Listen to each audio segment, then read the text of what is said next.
Hello and welcome to another edition of An English Guy Watching Wrestling.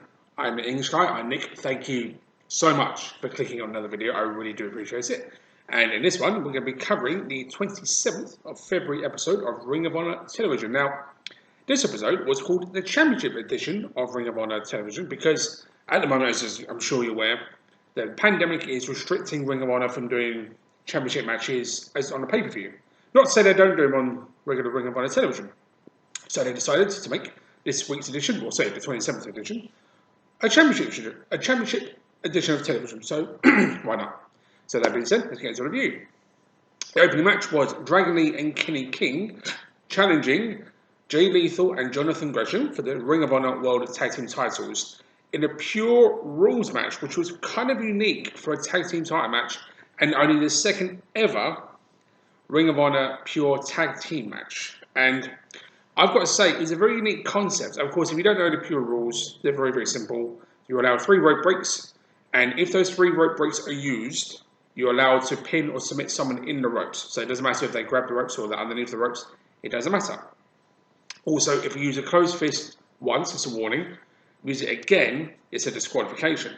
And the way it works in a tag match, if someone broke up a pinfall or a submission, that counted as a rope break. So, for example, Jay Lethal had a submission on Kenny King, and Dragon Lee came in and broke up the submission. It counts as a rope break. So that was really the only difference between that and the tag match. But that being said, this was a very, very good tag match, and I've got to say, I really do like Dragon Lee and Kenny King as heels. Kenny King's a good heel regardless, but Dragon Lee is really good, and I do like Dragon Lee as a wrestler. I think he's fantastic. Not to say that Jonathan Gresham and Jay Lethal are not. They're two of the best wrestlers in the world. No other way to say it. And this was a very, very unique and different kind of match. And this was kind of playing up to the foundation, which is Jonathan Gresham and Jay Lethal's rules, because they're used to the pure tag rules, so pure match rules. Dragon Lee and Kenny King, not so much. But I've got to say, this was a very, very interesting but very good match, to be fair. And no other way to say it, when Dragon Lee and Kenny King won the tag belts, I was very, very happy to see that. Not because I really like them, because of the way they won it. They played up to the rules. They broke the rules.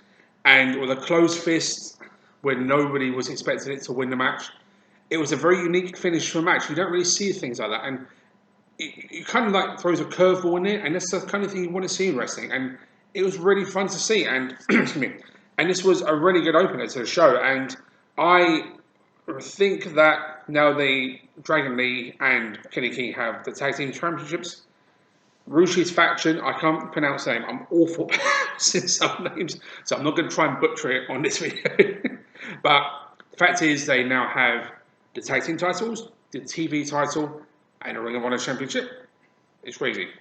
I just kind of spoiled the next part of the review there, but for the world title. But anyway, that being said, they don't have the 6-man tag titles. They don't have the pure title.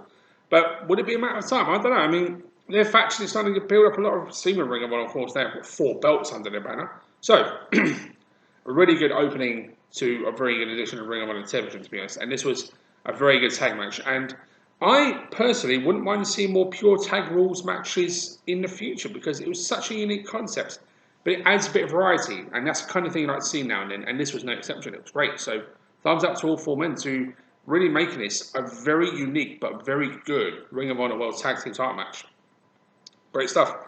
Which led us to the main event. Shane Taylor challenging Roosh for the Ring of Honor World title. And as of late, last few months, Ring of Honor have been asking fans who they would like to see in Ring of Honor more or challenge for the belt more. And a lot of people voted Shane Taylor. So I thought, fair enough. I like Shane Taylor. He's cool. And he can go. Not to say I don't like Roosh. I think Roosh is awesome. He is one of the most entertaining pro wrestlers I've seen in some time. And he can go as well. He's got such a great skill set.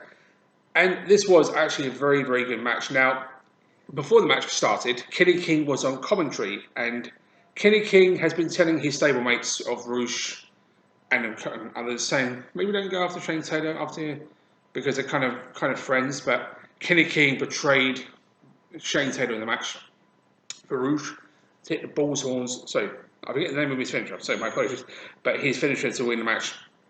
There was a very good back and forth Ring of Honor World title match, and I was kind of happy to see Rouge retain. I do like Shane Taylor. I think he's got great momentum, and he's a great talker, and he can wrestle.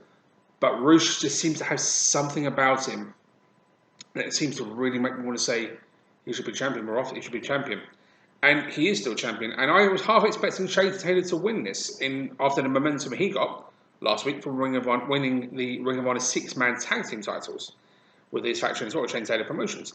And I thought this was a superb way to end, was a very good edition of Ring of Honor television this week. And hopefully we won't be too long or so before seeing one of these again, because obviously they can't do pay-per-views. If they do a pay-per-view, it is going to be under restricted rules, of course. But recent things in the world are starting to improve, so hopefully we will see a pay-per-view soon. I wouldn't mind seeing that at all, but the fact they couldn't do it, the Ring of Honor, I think, did the right thing by putting this as a television episode.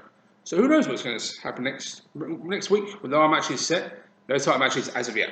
But I wouldn't mind seeing all these episodes again after what has been a very good time for Ring of Honor this year. After being able to come back to do shows during the pandemic, shows that they really want to keep on going. So thumbs up to Ring of Honor and everybody there for doing what they do. So that is it for this episode. Thank you so much for watching. I really appreciate it. Been talking a bit fast then. But I will see you all next time. So until then, everybody, take care.